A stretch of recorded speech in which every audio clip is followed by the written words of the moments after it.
Tonight's episode is brought to you by The Allure of the Unknown, survivalfeeling.com, and you, our listeners.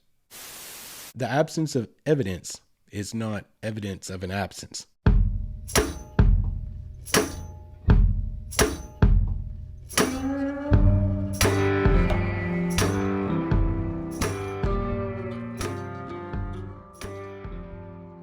A good evening, all of you wayward souls, and welcome back to the Wayward Stories podcast.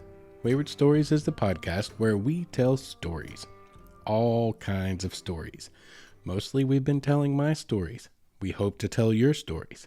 If you have any stories to share with us, please send them to us at mywaywardstory@gmail.com so that we can get you into the program and make you a part of the show. Tonight, we are taking a different turn as per our normal formatting. We are still telling stories. We're still going to be telling stories of the great outdoors. But for the next month, we're going to be telling stories that are a little bit more on the, let's say, spooky side. Maybe they're not all going to be spooky, but we're going to cover a lot of things that are mythical and mystical in nature that are related to the great outdoors because it is October. Spooky season is upon us, and I, the wayward son, absolutely love spooky season. It's one of my favorite times of year. I'm not sure why, but I'm just one of those people that very much enjoy that which is unknown. Very much enjoy the possibility of what could be. I've never been one to have to know everything down to the most minute understanding of it. Now, I do like to know as much as possible. I am a voracious reader and seeker of knowledge, but I'm not so arrogant as to think that basically anything can be known in its totality. If there's one thing I've learned in my life, it's that whole old cliche of the truth is stranger than fiction. Many, many times, that's the truth. I've seen it in my own life. I've seen it with my own eyes. And I've just come to understand that it would be arrogant to think that I've ever learned and know for a fact all the truth about one single subject. I've been proven wrong many times over. So I'm a big fan of the things that are a little bit more ethereal, things that are a little bit out there, let's say, on the fringes of what's established thought. So October is here. It is my kind of month. And for the next several episodes, however many we get out this month, which is hopefully one for every single week, we're going to be exploring, we're going to be probing, if you will, into things that are a little bit less static here in the factual world. And we're going to have some fun. If you guys are going to come along for the ride with me this month, the rule that you have to live by is this is the month for the suspension of disbelief. This is the month to allow yourself to just enjoy the mystery and the allure of the unknown in order to fully appreciate all the stories we're going to tell. They're going to be a lot of fun.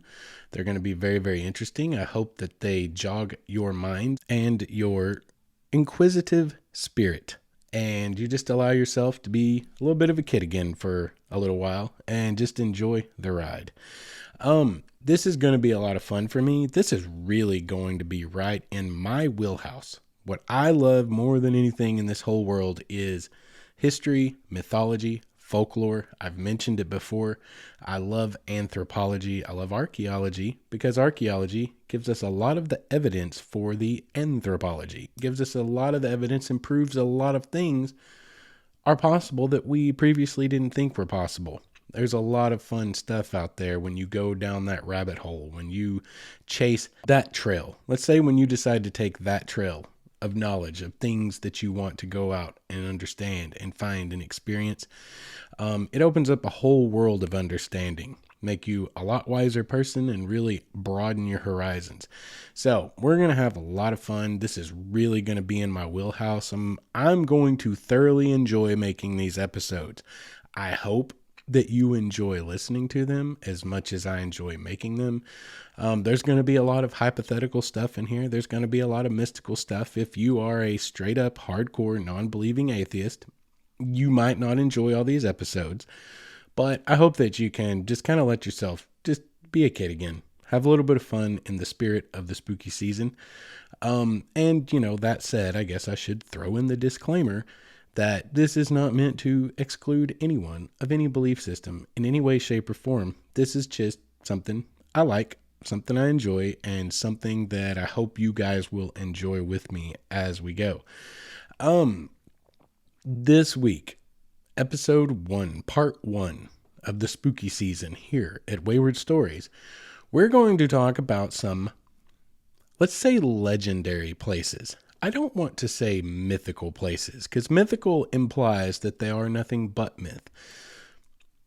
There might be more to that, some of these, and I think that's what's going to make these stories fun and why I enjoy them so much, is even though common understanding, common accepted point of view is that they do not, or most likely do not exist, that's the fun part, is they are open-ended. There is no absolute factual proof that they don't. So, kind of leaves the door open for us to have a little bit of fun.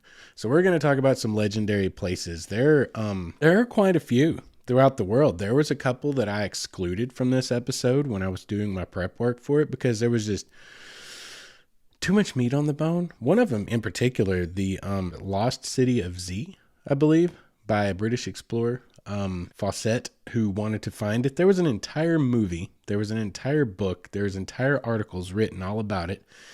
It's a mythical city that this man believed he had a bead on back in the 1920s. And even prior to that, for a little while, he made several expeditions there and ultimately ended up disappearing, never to be found, with no evidence of him after the fact ever to be found in the Amazon rainforest. So that one was huge. There's a lot of info on that one. That one could be an episode all its own, and it looks like one that's been done many times over and has an entire feature-length Hollywood movie made about it. So we did not cover that here tonight, but there's a lot of places like that out there to really titillate and tantalize.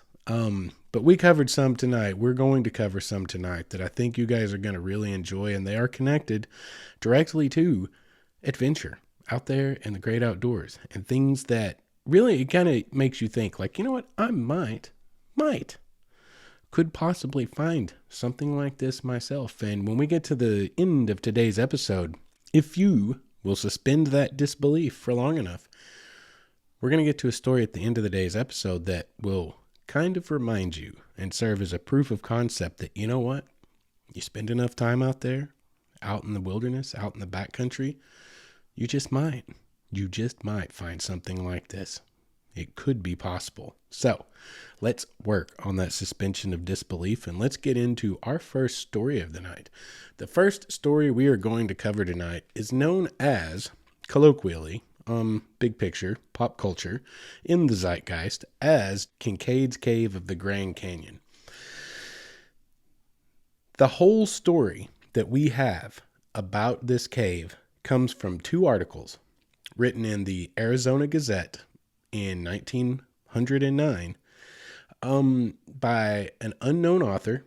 No byline was given for either one of these articles, but they are absolutely fascinating articles that draw the reader in to a magical, mystical world of possibility, and it's just absolutely tantalizing. So we're going to talk about Kinkead's Cave of the Grand Canyon tonight. And we're going to start with the very first article.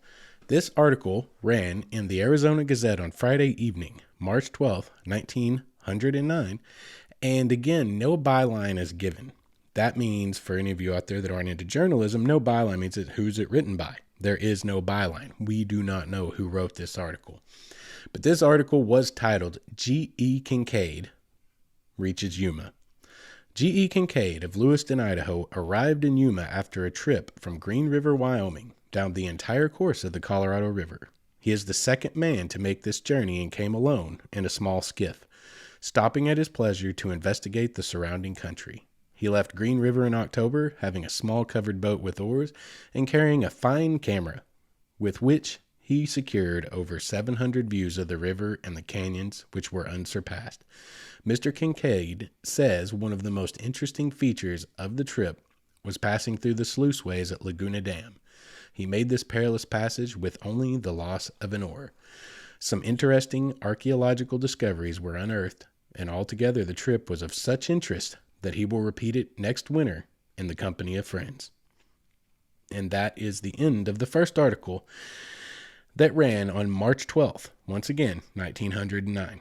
Of interest about this first article, and many people who've researched this have pointed out that this article serves as almost a setup for the second article that ran some 3 weeks later on April 5th. That's important. We're going to talk about that after we read the next article, but that is important to note. This article is almost like a teaser. It's almost like a setup. It's almost like it put it into the local population's minds, anyone who received the Arizona Gazette, and prepared them for this next article that would come 2 or 3 weeks later, and boy, it's a doozy. This next article is a doozy. And we're going to do a lot of reading here. This one's a lot of fun. Here is the text of the follow-up article, which ran some 3 weeks later on April 5th, 1909, once again in the Arizona Gazette. Had multiple headlines. Of them are Mysteries of Immense Rich Cavern Being Brought to Life. Jordan is Enthused. Remarkable finds indicate ancient people migrated from the Orient. The latest news of the progress of the explorations of what is now regarded by scientists as not only the oldest archaeological discovery in the United States, but one of the most valuable in the world, which was mentioned some time ago in the Gazette, was brought to the city yesterday by G.E. Kinkead, the explorer who found the great underground citadel of the Grand Canyon during a trip from Green River, Wyoming, down the Colorado in a wooden boat to Yuma several months ago. According to the story related yesterday to the Gazette by Mr. Kinkead, the archaeologists of the Smithsonian Institute, which is financing the explorations, have made discoveries which almost conclusively prove that the race which inhabited the mysterious cavern, hewn in solid rock by human hands, was of Oriental origin, possibly from Egypt, tracing back to Ramses. If their theories are borne out by the translation of the tablets engraved with hieroglyphics, the mystery of the prehistoric peoples of North America, their ancient arts, who they were and whence they came, will be solved. Egypt and the Nile, and Arizona and the Colorado will be linked by a historical chain running back to ages which staggers the wildest fancy of the fictionist. A thorough investigation. Under the direction of Professor S.A. Jordan, the Smithsonian Institute is now prosecuting the most thorough explorations, which will be continued until the last link in the chain is forged. Nearly a mile underground, almost 1,480 feet below the surface, the long main passage has been delved into to find another mammoth chamber from which radiate scores of passageways. Like the spokes of a wheel, several hundred rooms have been discovered, reached by passageways running from the main passage, one of them having been explored for 854 feet and another 634 feet. The recent finds include articles which have never been known as native to this country, and doubtless they had their origin in the Orient. War weapons, copper instruments, sharp-edged and hard as steel, indicate the high state of civilization reached by these strange peoples. So interested have the scientists become that preparations are being made to equip the camp for extensive studies, and the force will be increased to 30 or 40 persons. Before going further into the cavern, better facilities for lighting will have to be installed, for the darkness is dense and quite impenetrable for the average flashlight. In order to avoid being lost, wires are being strung from the entrance to all passageways leading directly to large chambers. How far this cavern extends, no one can guess, but it is now the belief of many that what has already been explored is merely the barracks, to use an American term, for the soldiers, and that far into the underworld will be found the main communal dwellings of the families. The perfect ventilation of the cavern, the steady draught that blows through, indicates that it has another outlet to the surface. Now, Mr. Kinkead's report. Mr. Kinkead was the first white child born in Idaho and has been an explorer and hunter all of his life, 30 years having been in the service of the Smithsonian. Even briefly recounted, his history sounds fabulous, almost grotesque. First, I would impress that the cavern is nearly inaccessible. The entrance is 1,486 feet down the sheer canyon wall. It is located on government land, and no visitor will be allowed there under penalty of trespass. The scientists wish to work unmolested. A trip there would be fruitless, and the visitor would be sent on his way. The story of how I found the cavern has been related, but in a paragraph. I was journeying down the Colorado River in a boat, alone, looking for mineral.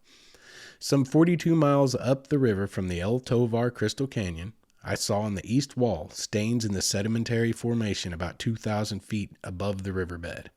There was no trail to this point, but I finally reached it with great difficulty. Above a shelf, which hid it from the view of the river, was the mouth of the cave. There are steps leading from the entrance some 30 yards to what was, at the time the cavern was inhabited, the level of the river. When I saw the chisel marks on the wall inside the entrance, I became interested, securing my gun, and went in. During that trip, I went back several hundred feet along the main passage, till I came to the crypt in which I discovered the mummies. One of these I stood up and photographed by flashlight. I gathered a number of relics, which I carried down the Colorado to Yuma, from whence I shipped them to Washington with details of the discovery. Following this, the explorations were undertaken. The passages. A main passageway is about 12 feet wide, narrowing to 9 feet towards the further end. About 57 feet from the entrance, the first side passages branch off to the right and left, along which, on both sides, are a number of rooms about the size of ordinary living rooms of today, though some are 30 by 40 feet square. These are entered by oval-shaped doors and are ventilated by round air spaces through the walls into the passages. The walls are about 3 feet 6 inches in thickness. The passageways are chiseled or hewn as straight as could be laid out by an engineer. The ceilings of many of the rooms converge to a center. The side passages, near the entrance, run at a sharp angle from the main hall, but toward the rear they gradually reach a right angle in direction. The shrine. Over 100 feet from the entrance is the cross hall, several hundred feet long, in which are found the idol, or image, of the people's god, sitting cross-legged, with a lotus flower or lily in each hand. The cast of the face is oriental, and the carving shows a skillful hand, and the entire image is remarkably well preserved, as is everything in this cavern. The idol most resembles Buddha, though the scientists are not certain as to what religious worship it represents. Taking into consideration everything found thus far, it is possible that this worship most resembles the ancient people of Tibet. Surrounding this idol are smaller images, some very beautiful in form, others crooked-necked and distorted shapes, symbolic, probably, of good and evil. There are 2 large cactus with protruding arms, one on each side of the dais on which the god squats. All this is carved out of hard rock resembling marble. In the opposite corner of this cross hall were found tools of all descriptions made of copper. These people undoubtedly knew the lost art of hardening this metal, which has been sought by chemists for centuries without result. On a bench running around the workroom was some charcoal and other material probably used in the process. There is also slag and stuff similar to mat, showing that these ancient smelted ores, but so far no trace of where or how this was done has been discovered, nor the origin of the ore. Among the other finds are vases or urns and cups of copper and gold, made very artistic in design. The pottery work includes enameled ware and glazed vessels. Another passageway leads to granaries. Such are found in Oriental temples. They contain seeds of various kinds. One very large storehouse has not yet been entered, as it is 12 feet high and can be reached only from above. 2 copper hooks extend on the edge, which indicates that some sort of ladder was attached. These granaries are rounded, as the materials of which they are constructed, I think, is a very hard cement. A gray metal is also found in this cavern, which puzzles the scientist, for its identity has not yet been established. It resembles platinum. Strewn promiscuously over the floor everywhere are what people call cat's eyes, a yellow stone of no great value. Each one is engraved with the head of the Malay type. The hieroglyphics. On all of the urns are walls over doorways, and tablets of stone which were found of the image are the mysterious hieroglyphics, the key to which the Smithsonian Institute hopes yet to discover. The engraving on the tablets probably has something to do with the religion of the people. Similar hieroglyphics have been found in southern Arizona. Among the pictorial writings, only 2 animals are found. One is a prehistoric type. The crypt. The tomb or crypt in which the mummies were found is one of the largest chambers, the walls slanting back at an angle of about 35 degrees. On these are tiers of mummies, each one occupying a separate hewn shelf. At the head of each is a small bench, on which is found copper cups and pieces of broken swords. Some of the mummies are covered in clay, and all are wrapped in a bark fabric. The urns or cups on the lower tiers are crude, while as the higher shelves are reached, the urns are finer in design, showing a later stage of civilization. It is worthy of note that all the mummies examined so far have proved to be male, no children or females being buried here. This leads to the belief that this exterior section was the warriors' barracks. Among the discoveries, no bones of animals have been found, no skins, no clothing, no bedding. Many of the rooms are bare but for water vessels. One room, 40 by 700 feet, was probably the main dining hall, for cooking utensils are found here. What these people lived on is a problem, though it is presumed that they came south in the winter and farmed in the valleys, going back north in the summer. Upwards of 50,000 people could have lived in the caverns comfortably. One theory is that the present Indian tribes found in Arizona are descendants of the serfs or slaves of the people which inhabited the cave. Undoubtedly, a good many thousands of years before the Christian era, a people lived here which reached a high stage of civilization. The chronology of human history is full of gaps. Professor Jordan is much enthused over the discoveries and believes that the find will prove of incalculable value in archaeological work. One thing I have not spoken of may be of interest. There is one chamber of the passageway to which is not ventilated, and when we approached it, a deadly, snaky smell struck us. Our lights would not penetrate the gloom, and until stronger ones are available, we will not know what the chamber contains. Some say snakes, but others boo-hoo this idea and think it may contain a deadly gas or chemicals used by the ancients. No sounds are heard, but it smells snaky just the same. The whole underground installation gives one of shaky nerves the creeps. The gloom is like a weight on one's shoulders, and our flashlights and candles only make the darkness blacker. Imagination can revel in conjectures and ungodly daydreams, back through the ages that have elapsed till the mind reels dizzily in space. An Indian legend. In connection with this story, it is noticeable that among the Hopi Indians, the tradition is told that their ancestors once lived in an underworld in the Grand Canyon, till dissension arose between the good and the bad, the people of one heart and the people of two hearts. Machado, who was their chief, counseled them to leave the underworld, but there was no way out. The chief then caused a tree to grow up and pierce the roof of the underworld, and then the people of one heart climbed out. They tarried by Passissevae, or the Red River, which is the Colorado, and grew grain and corn.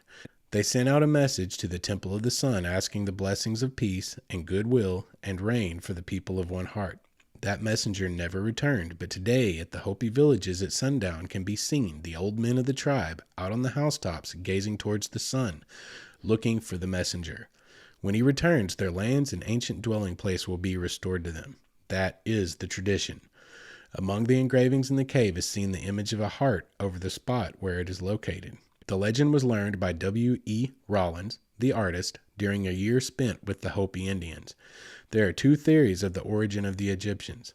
One is that they came from Asia, and that the racial cradle was in the Upper Nile region.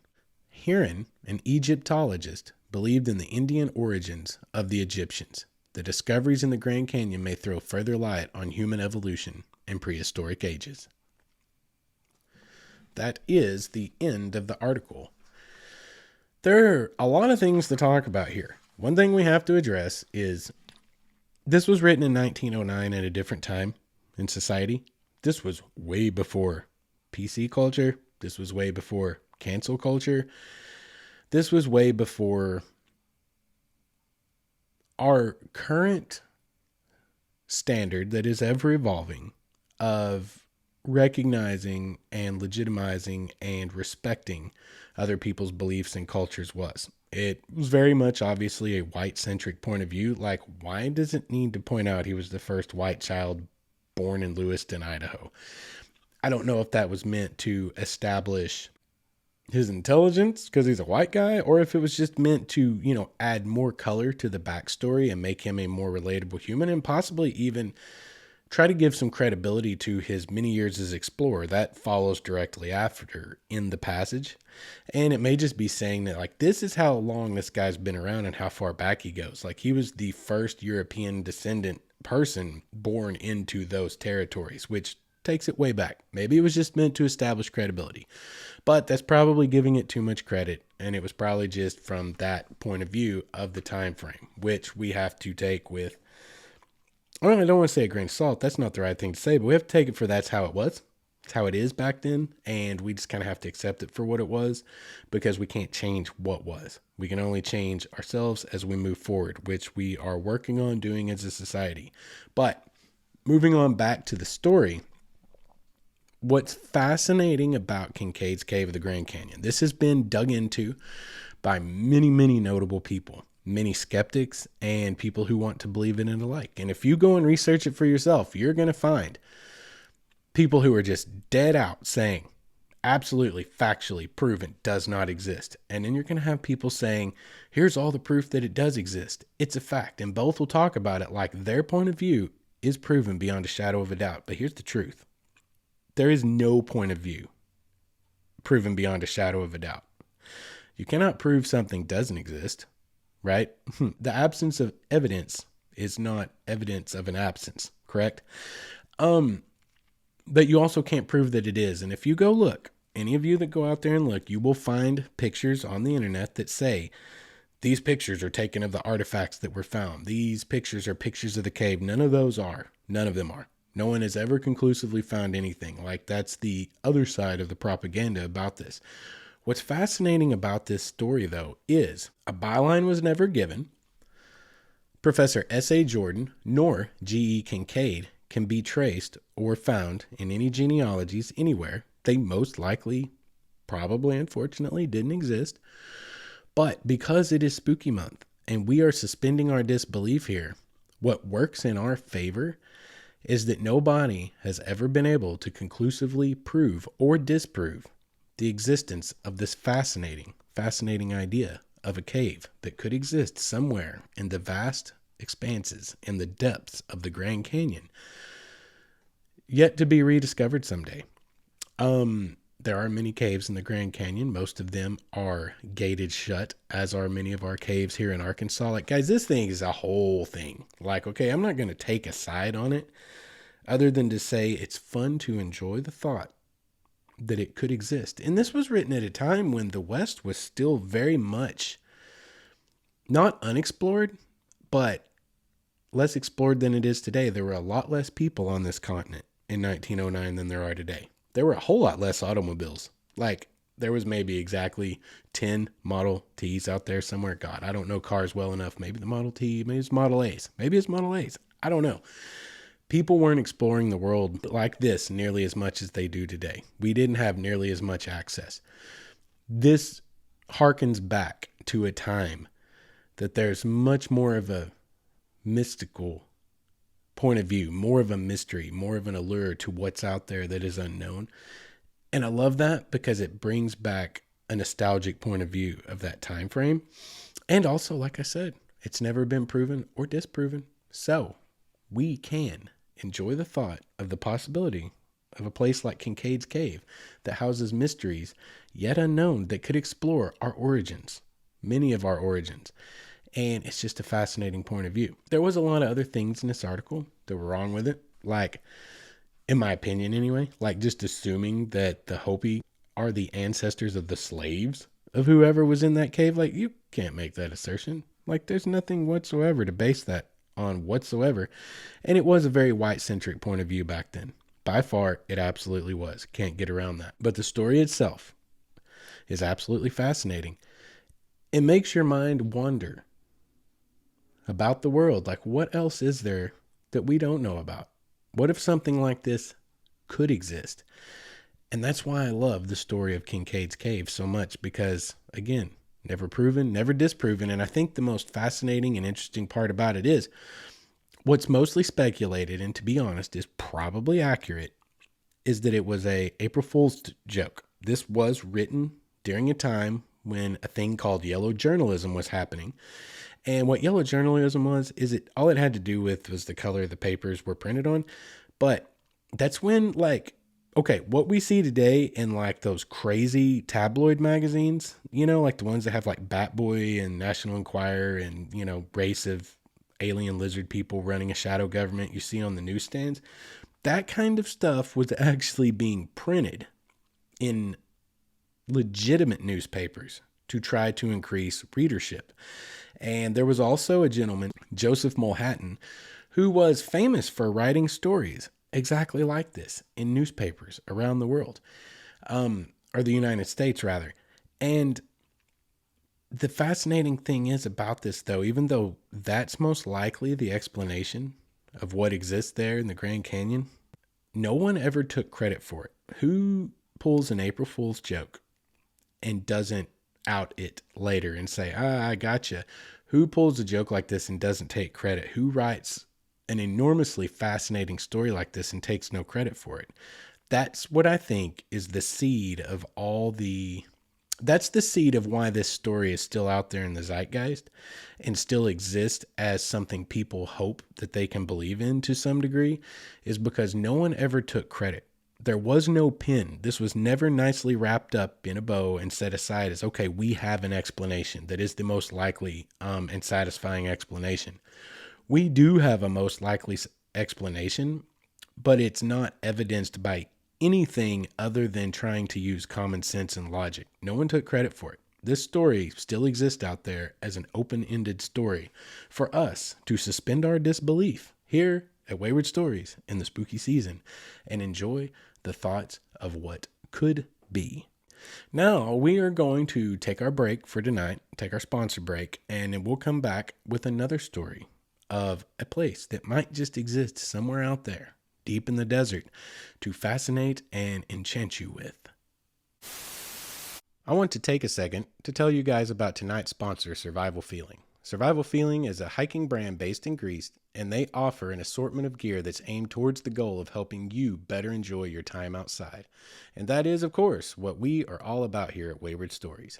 I really like this company for a lot of reasons, but chief amongst them is that they were founded with giving back to the community in mind. They donate a portion of all proceeds to organizations like the Wildland Firefighters Foundation to help support those who work to keep us all safe while we're out there trying to find ourselves. We've partnered with them to bring you guys a unique coupon code that will save you Wayward Souls 15% off of your order. Go to survivalfeeling.com and use offer code Wayward Stories at checkout. I think you guys will like what they have to offer and what they're all about just as much as I do. Once again, that's survivalfeeling.com and use the offer code Wayward Stories. Welcome back, guys. Thank you for supporting our sponsors, and we're going to get back to tonight's stories. Our next story, this one is fascinating to me. I love this next story because unlike Kinkead's Cave, where nobody in it was ever proven to exist, some of these people did exist and had some very interesting endings to their lives. This story also fascinates me because I've never heard of it until I started researching for this month's episodes, and I started putting together my outline of what I wanted to do and how I wanted to do it this month. This guy popped out of nowhere, and this one's got some meat on the bones. This one is fascinating, and it just blows my mind. I've never heard of it because I very much live in the world of folklore and mythology and legends and tales. Like, that's just, like I said at the beginning, that's my wheelhouse. Those are the things I love in the world. In a different world with actual opportunities in my life, I would have been an anthropologist or an archaeologist or probably a mixture of both. So this story fascinated me because I'd never heard of it, but not just that. It's such a big story. There's so much here. It's not like a one-off blurb that can easily get lost in the sands of time. This is a big old story, y'all. So let's just get right to it. Let's tear into it. This is the tale of the hidden city beneath Death Valley. All of the information I'm about to present to you, in order to give proper citation, was taken from the original newspaper articles from a gentleman named David Yohanek for thelivingmoon.com, and also Kathy Weiser Alexander of Legends of America. So this is all a big conglomeration of information I pulled from them, some direct quotes from them, and then my extrapolations upon it. So, not trying to infringe no copyrights, y'all. Don't come at me too hard. All right. The tale of the hidden city beneath Death Valley. In the 1920s, a prospector named White claimed he had fallen through the floor of an abandoned mine at Wingate Pass in the southwest corner of Death Valley. into an underground tunnel. Going deeper into the labyrinth, he came to a group of rooms where he found hundreds of leather-clad human mummies surrounded by gold bars and other treasures. The rooms and a tunnel that extended deeper into the catacombs were lit with a pale greenish light of unknown origin. However, White did not follow the tunnels deeper into the unknown. He claimed he had explored the catacombs 2 more times after his initial find, and during his second visit, he was accompanied by his wife, and on the third by a prospector named Fred Thomason. All right, so this gets a little complicated. I'm now going to read a detailed version of this prospector named White's story and his buddy Fred Thomason and his wife. Now, this is a more detailed version from a different website. The reason it gets complicated is another website lists this story as written by 2 other men who were in contact with the Whites and Thomason. And I think I know what went on there, but I'm going to read them in succession and kind of give you the differentiation of what's where. This story is the story from the perspective of White and Thomason being the finders. All right. Burke Lee, Death Valley historian and author of the book Death Valley Men, first described the city in 1932 in the following passage. One night, Fred White, his wife, and their partner Thomason stumbled into a cabin of miners named Jack and Bill. The visitors complained of car trouble. Thomason ventured back to Los Angeles for parts, leaving White and his wife with the miners. Jack and Bill noted that when Thomason returned, he came with a rather large roll of cash. After some debate, the 3 decided to tell the miners exactly what they were doing in Death Valley. Some years earlier, White, while prospecting in an abandoned shaft near Wingate Pass, fell through the shaft's floor. He found himself in a long, natural cavern. It leads all through a great underground city, through the treasure vaults, the royal palace, and the council chambers, and it connects to a series of beautiful galleries with stone arches in the east slope of the Panamint Mountains. Those arches are like big windows in the side of the mountain, and they look down on the valley below, which is Death Valley. Jack and Bill looked into White's eyes. White stared back with a look of madness. White's look wasn't the incoherent glare of a lunatic, no.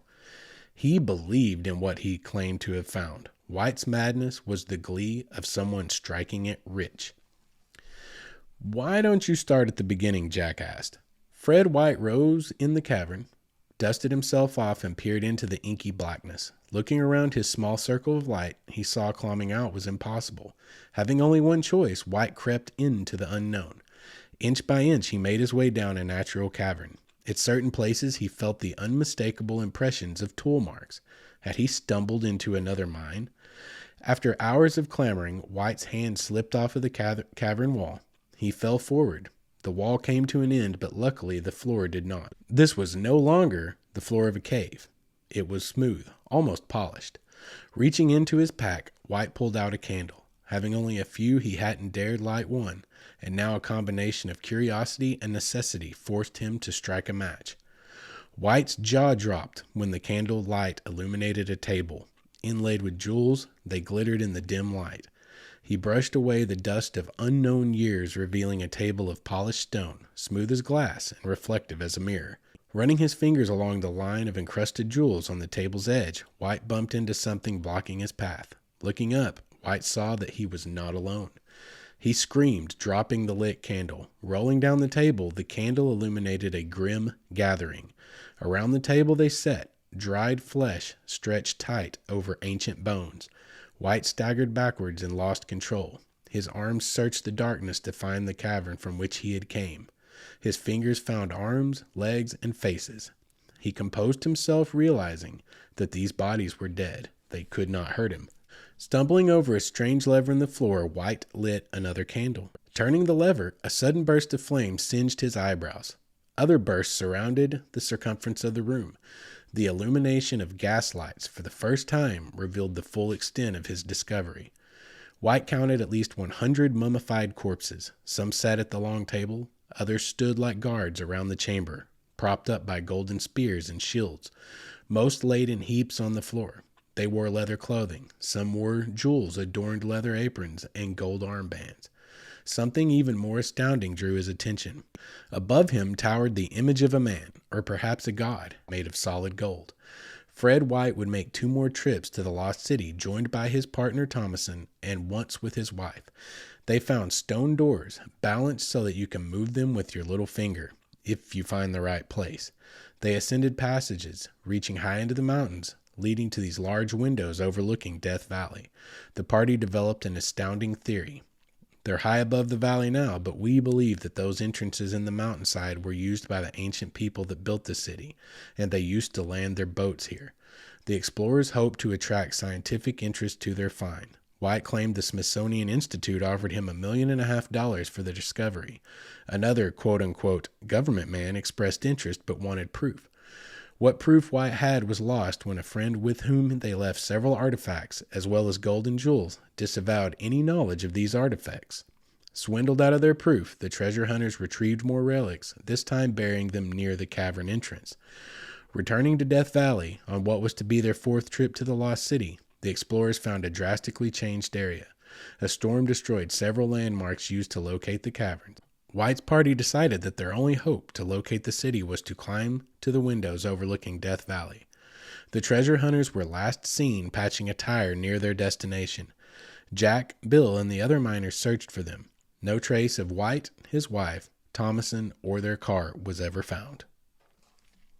Okay, of interesting things to note about this, there's a couple of fascinating things. One is Death Valley was absolutely a lake at some point. How deep it was is open to conjecture. The geologists probably have the answers to that, but Death Valley absolutely had a lake within it at one point, far, far, far back in history. Not super far back. We're talking like Pleistocene. We're talking about like last ice age type of time frame, somewhere in there. So there could be some plausibility to their idea that those big stone arches were actually the entranceway at one point in time. Also to note is these were, real human beings. They ran into these guys, Jack and Bill, and clearly what's not relayed in the story here, but what I can gather from everything I've read, is because this story starts with them telling the story to Jack and Bill and then ends with them dying. So they didn't tell the story of their own death to Jack and Bill. So something went funky here in the translation. What I believed happened was that story is supposed to have ended at some point in this retelling from this book, and come back with they fixed the car, went on their way, and essentially disappeared into the vast desert, never to be seen again, because we see here that Jack, Bill, and other miners searched for them, but no trace of them was ever found. They were real humans after something very real, and they clearly died in the pursuit of it. So that adds some validity to the claim of this story. But that's not the only thing that adds some validity to the claim of this story. There are other stories to go along with it that we're about to get into. But I do want to point out real quick that this other story, it's given in another article by a different website about Jack and Bill. And I want to read that. So what I believe is going on here is there's a whole lot of copy and paste going on here amongst all these websites because it's so hard to find original source materials. Because what I have here in front of me, the next story I wanted to give along with the story of White and Thomason was essentially the same story, but in this story, Jack and Bill are credited as the finders of the cave. I don't believe that's proper. I believe this is the story of Thomason, his wife, and the other cat that we were talking about just a few minutes ago, White, his wife, and the man named Thomason. But it's been transfixed over onto Jack and Bill. So I'm going to tell you part of Jack and Bill's story because it has a little bit better detail in a shorter fashion than the other story did, and maybe that will give us a fuller picture of what this White guy with his wife and partner Thomason found. These two men eventually arrived at a large ancient underground room where they reportedly found several perfectly preserved human mummies, which were adorned with thick armbands and held gold spears. Further, they said that the cavern rooms were illuminated by a system of lights fed by subterranean gases, and the rooms were filled with treasure. This time, however, the reports of the riches were more descriptive, with the men claiming to have found large statues of gold, stone vaults, drawers filled with gold bars and gemstones, and beautifully polished round table. Further, the story described the perfectly balanced heavy stone wheelbarrows and huge stone doors, which were perfectly balanced by counterweights. After finding this incredulous room, the two men carried off a few artifacts and some treasure before continuing their journey into this tunnel, which inclined upwards to a point that opened about halfway up the eastern slope of the Panamint Mountains. When the two men returned, they displayed the treasures they had brought down, which they hoped might lure archaeologists to the site. But in this tale, like so many others involving hidden riches, there would be a twist in the plan. Allegedly, a friend made off with the artifacts, and when the two men tried to lead experts back to the mine opening, they were unable to locate it once again. Jack and Bill claimed that a recent rainstorm had altered and rearranged the terrain.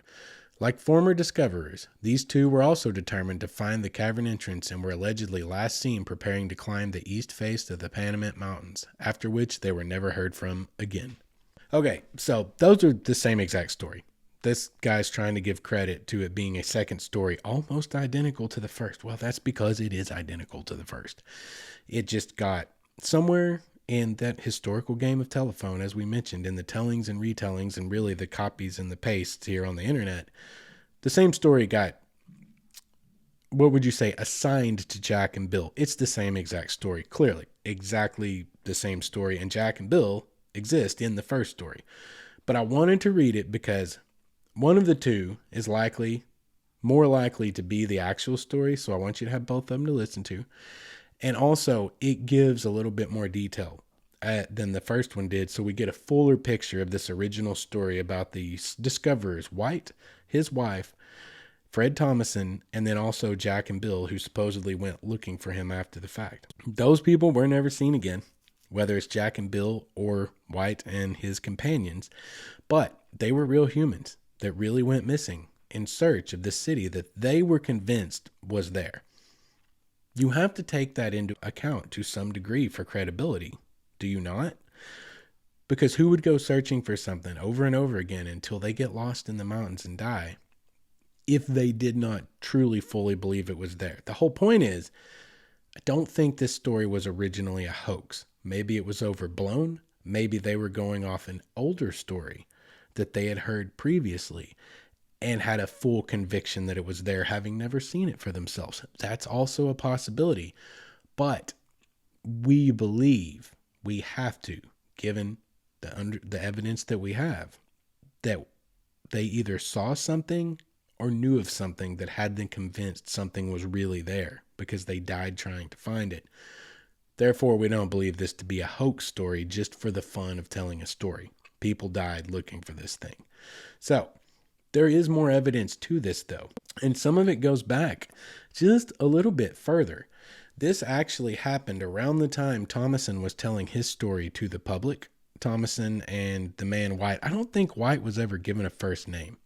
He's not a white man. He probably was a white man, but his last name is White, and I don't have a first name for him, and that bugs me. I would just assign him a name to make this easier for all of us, but this will go down into the internet archive somewhere, and it'll further muddy a very muddy story. So, this prospector named White, his wife, and his buddies, while he was telling these stories, someone heard about this, a Paiute Indian named Tom Wilson, and he worked as a trapper and a guide, and he told a somewhat similar story. He claimed that his grandfather had discovered the below-ground caverns of Death Valley many, many years before. As he told the tale, his grandfather had gone down into the cave that led to numerous tunnels and large rooms beneath the valley floor. After wandering for miles, his grandfather had come to an underground city where he found a group of fair-skinned people that spoke an unknown language and wore leather-like clothing. He also said that the people had horses, were sustained by food he had never seen before, and that the pale, green, yellowish lights illuminated their city. The Indian, after having gone missing for some time, finally returned home to tell his people of his discovery. Upon hearing his story, most of them were dubious about the authenticity of his adventure, but his grandson, Tom Wilson, absolutely believed this tale, to the point that Tom Wilson searched for the rest of his life for this underground city until he passed away in 1968. So there's just a little bit more fuel to the fire, more possible evidence to the idea of an underground hidden city beneath Death Valley. But wait, there's more. This is not the end of the tale. There is one more story about this that we're about to get into. In early August 1947, A man named Howard E. Hill of Los Angeles, California, spoke before the city's transportation club and told a sensational story. The tale described the work of a man named Dr. F. Bruce Russell, who claimed to have discovered a series of complex tunnels deep below Death Valley in 1931. Russell, a retired Cincinnati, Ohio physician, and a colleague named Dr. Daniel S. Bovee, who he had worked with on archaeological excavations in Mexico several years earlier, allegedly stumbled upon these caves quite by accident. Russell, who had reportedly moved west for his health, decided to check out mining opportunities. According to the tale, while Russell was sinking a shaft for a mining claim, he fell into a cave when the soil gave way and discovered a catacomb of tunnels leading off into different directions. When Russell and Bovee began to explore the caverns, they followed one tunnel where they were extremely surprised to find the mummified remains of 3 gigantic men who were 8 to 9 feet tall. The giants were clothed in garments consisting of medium-length jackets and trousers extending slightly below the knees. The material's texture was said to resemble gray-dyed sheepskin, but they believed it to be taken from an animal that is unknown to us today. The room also held several artifacts that resembled Egyptian and American Indian designs, and hieroglyphics were chiseled on carefully polished granite. The explorers believed that they had found the burial place of the tribe's hierarchy. Following another tunnel, they came across what they described as a ritual hall of these ancient peoples. Here, they once again found artifacts and markings in the well-preserved remains of animals, including dinosaurs, elephants, and tigers. Later, it was suggested that perhaps these bones belonged to an ancient saber-toothed tiger and mammoth. Further, Russell had described to Hill that he and Bovee had only touched the surface of their discovery, stating that there were at least 32 tunnels and estimating that they ran across 180 square miles of Death Valley and parts of southern Nevada. Professional archaeologists were skeptical of the story, and Los Angeles County Museum scientists pointed out that dinosaurs and saber-toothed tigers appeared on the Earth 10 to 13 million years apart. No one in the professional world of archaeology was interested enough in the story to check it out personally. Now that's fascinating because this is on record. These are 2 real people. These guys, absolutely real humans, because I am now going to read to you the original article that ran on August 5th, 1947 in the San Diego Union about the story I just told you. Los Angeles, August 4th, AP. A retired Ohio doctor has discovered relics of an ancient civilization whose men were 8 or 9 feet tall in the Colorado desert near the Arizona-Nevada-California line, an associate said today. Howard E. Hill of Los Angeles, speaking before the Transportation Club, disclosed that several well-preserved mummies were taken yesterday from caverns in an area roughly 180 miles square, extending through much of southern Nevada from Death Valley, California, across the Colorado River into Arizona. Hill said the discoverer is Dr. F. Bruce Russell, retired Cincinnati physician, who stumbled on the first of several tunnels in 1931, soon after coming west and decided to try mining for his health. Not until this year, however, did Dr. Russell go into the situation thoroughly, he told the luncheon. With Dr. Daniel S. Bovee of Los Angeles, who with his father helped open up New Mexico's cliff dwellings, Dr. Russell has found mummified remains together with implements of the civilization, which Dr. Bovee had tentatively placed at about 80,000 years old. These giants are clothed in garments consisting of a medium-length jacket and trousers extending slightly below the knee, said Hill. The texture of the material is said to resemble a gray, dyed sheepskin, but obviously it was taken from an animal unknown today. Markings discovered. Hill said that in another cavern was found the ritual hall of the ancient people, together with devices and markings similar to those now used by the Masonic order. In a long tunnel were well-preserved remains of animals, including elephants and tigers. So far, Hill added, no women have been found. He said that the explorers believe what they have found was the burial place of the tribe's hierarchy. So that is the story, the news report itself from 1947 in the San Diego Union.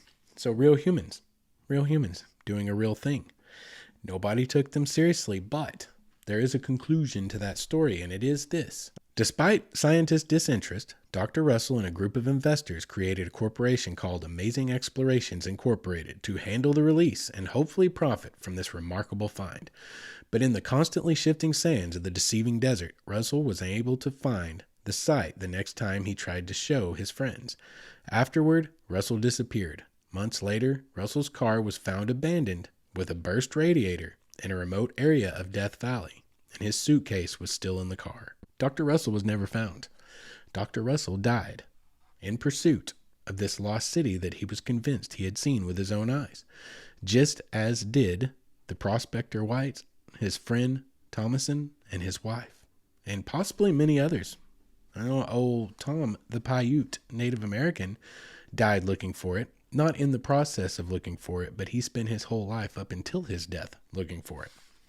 So there's some fascinating stuff right there about a hidden city beneath Death Valley. And there's real human beings that went looking for it, and real human beings that died trying to find it, so convinced that it was there. So that's fascinating. That just wets the whistle, doesn't it? That just really piques the interest of what could be our mind's desire and love of that which we don't know, that which is yet to be discovered. And there may be some basis for it even further back. And we're not going to read this entire story, but it could be that it's based in the legend of something much, much older. And it is a Paiute legend of the kingdom of Shinawave, which means God's land or the ghost land. And it is a sacred place to the Paiute. It is in the oral history, the oral traditions of the Paiute. And it is about a quote unquote, mystical, supernatural place below Death Valley, a city below Death Valley.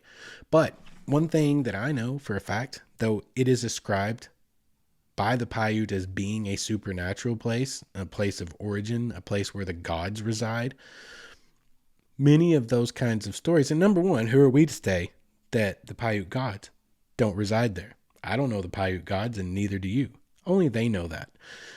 Again, let us not be so arrogant as to think we know the way everything in this world works. Let us not be that arrogant. One thing I know for a fact that I've come across in my life, the one thing I know for a fact is that I do not factually know much of anything. Many, many things are stranger than we could ever imagine. So, number one, let's respect that. But secondarily to that, many of the legends that come up in Native American oral traditions have seeds of truth and are describing things that really exist, and they have ascribed their belief systems into them, but are real physical things out there in the world.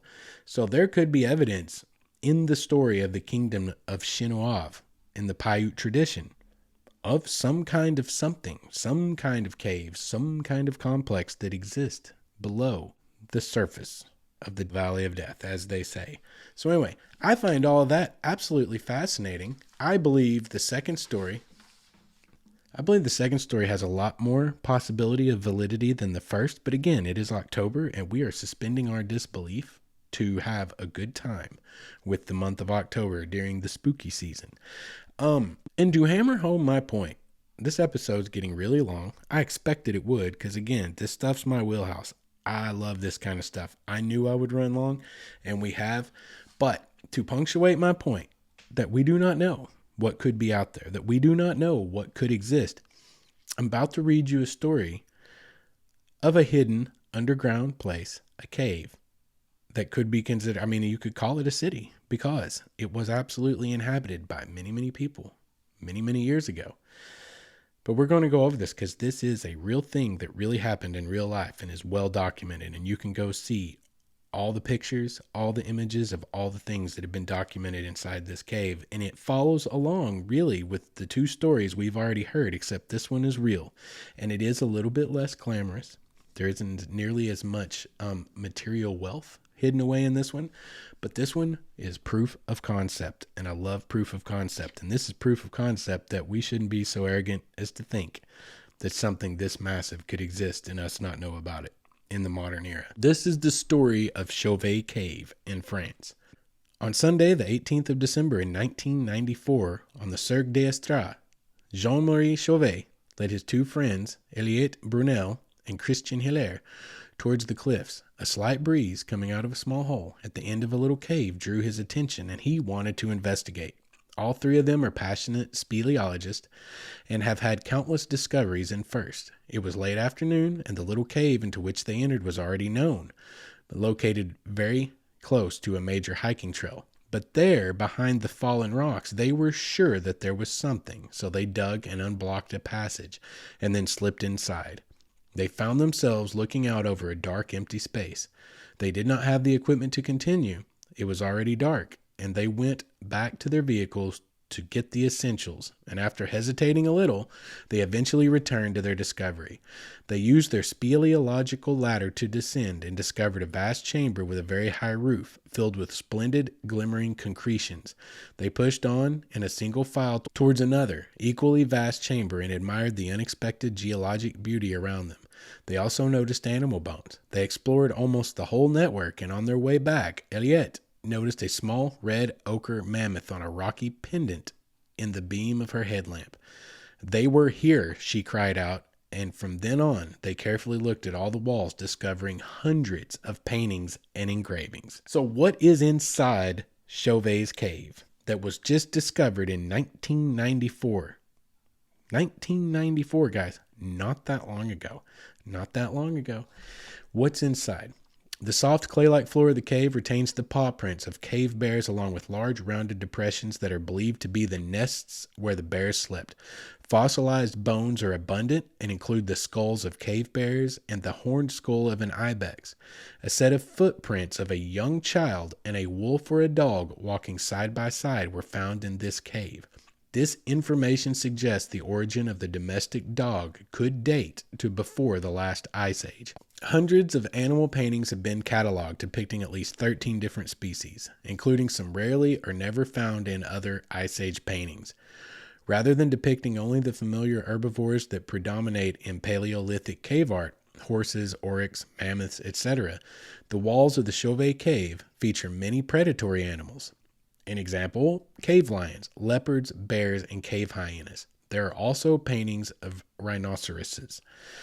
Typical of most cave art, there are no paintings to complete human figures, although there is one partial Venus figure composed of what appears to be the female reproductive organs attached to an incomplete pair of legs. Above this Venus and in contact with it is a bison head, which has led some to describe the composite drawing as a minotaur.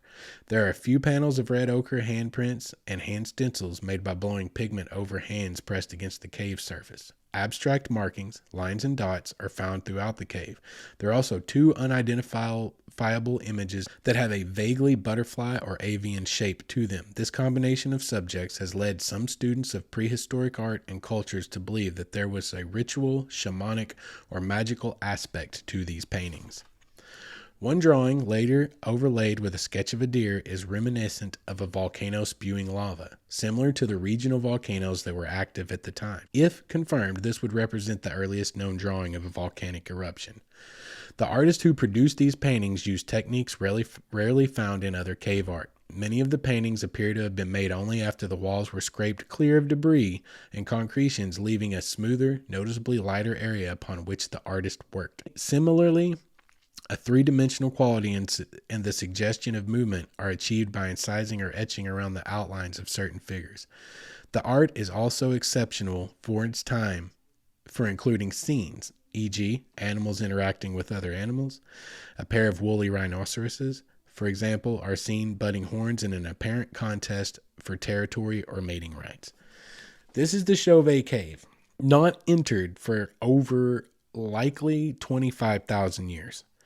Carbon dating, multiple sets of carbon dating alongside of other known rock arts from the time that this is expected to be from date this cave to between 32,000 BC and 36,000 BC. That is what's roughly accepted. This is a major known archaeological site, and it was a tiny cave that nobody had entered in 20,000 years or longer, that was found recently and is found to discover tons and tons and tons of cultural artifacts from a time far, far distant from us, and offered in this episode thus as proof of concept that things like Kinkead's cave or the hidden city beneath Death Valley, that there could be truth to them. There could be a possibility of them existed. And I want to put that out there and throw it in as we suspend our disbelief this month here at Wayward Stories and enjoy the possibility of the unknown, because out there in the wilderness on our adventures, we might happen into and find many, many things of great interest. And I've always got my eyes open. You never know, guys, when you might be the next person to find some ancient Native American rock art or something that could change everything as we know it. You never know what you could run into out there. And I offer it tonight in our first installment of the spooky season of Legendary Cities. Next week will be a different topic, and all the weeks hereafter will be a different topic until we wrap up October. I hope you guys have enjoyed tonight's episode. I hope that it came off. I hope it flowed. I've never done this much reading at one time in one of our episodes. I am conversational in our episodes, and I basically read all night tonight. And let me tell you, peek behind the curtain, it's going to take me all damn night to edit this, because I stumbled on my words and coughed and had to swallow and did all these things that I don't want y'all to see or hear so many times in the recording of tonight's episode, mostly stumbling on words. Those words just run together into a blur on the page. There's going to be a lot of editing, so I hope tonight's episode ended up flowing okay. I hope that you found it interesting, and I hope that it sparked your imagination, and I hope you were able to suspend your disbelief with me tonight for a little while, and I hope that it will entice you to come back next week and the weeks hereafter as we touch into some more subjects that will progressively get more and more a little bit on the fringe until we get to the very end of the month of October. Thank you guys so much for humoring me tonight through setting through this as I went through it. I hope you enjoyed it. I hope to see you back here next week. Until I do, please submit any stories you might have to mywaywardstory@gmail.com. Please rate, review, and subscribe at your podcast player of choice. Please go over to the YouTube and subscribe to our YouTube channel, guys. I don't just have the visual version of this over at YouTube. If you're listening on a podcast player right now, I don't just have the visual version of this at YouTube. I've got like almost 100 other videos now of me on multiple adventures throughout my time out there exploring in the world. I've got review videos. I've got a lot of stuff over there that you guys might find of interest. That's youtube.com/Wayward Stories. You can get to all those things. You can do everything that you can do. Submit stories, see the website, see my Instagram, see all the stuff if you just go to the website at waywardstories.com. And I hope that you guys will do that. I want to hear from you more often. I need some constructive criticism. I want feedback. You guys get in touch with me. Until next week, until installment 2 of the spooky season, y'all be good to each other. Go out there and find something interesting to do. Go and find something that no one's ever found before, and y'all be good to each other.